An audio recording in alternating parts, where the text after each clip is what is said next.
Great question here. After closing, what documents should I keep?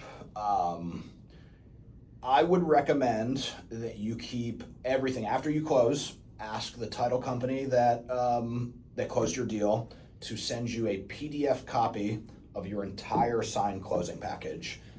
Stick that in a file somewhere because there is a possibility that you will need to pull some things out of it. Just a couple of examples of things that might be necessary for you in the future.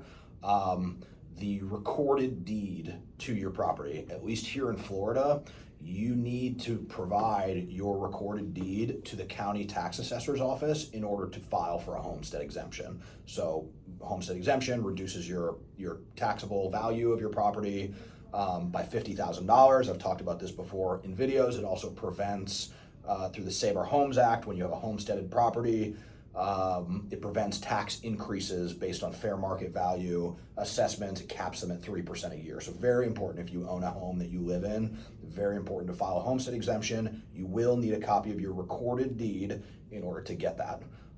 So that's document number one. Document number two is your note, your mortgage note. Your mortgage note outlines the terms of repayment of your loan, the original loan amount, the number of months that you have to pay it back, the interest rate. It's it's an important document to have to reference if you ever need to know exactly what your loan terms are and any of the kind of intricacies that go into it. It also is required if you are applying for a second mortgage or a HELOC.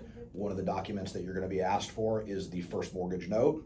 If you are refinancing your first mortgage into a new loan, not in every circumstance, but in some circumstances, depending on the loan that you're getting, they might ask you for a copy of the note, especially if it's an FHA or a VA streamline.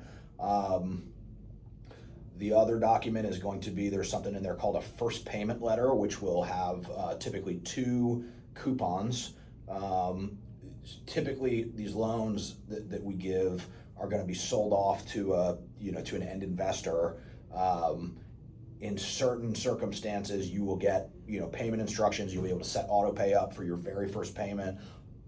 Just in case you are not, we provide payment coupons to you to make the first 2 payments via check if necessary, with mailing address, everything. So you're going to want to isolate that out of your loan package. The other stuff that there's a lot of stuff in there that you may not immediately need, but it is just very good to keep this stuff on hand, just in case you are asked for it for any reason, because it's difficult to dig. Some of the stuff's public record, some of it's not. So it's going to be a lot easier if you just PDF it, stick it on a hard drive somewhere, and then you'll have easy access to it without having to start hopping on the phone with banks and having them fax you stuff. It can get a little crazy if you don't have it saved.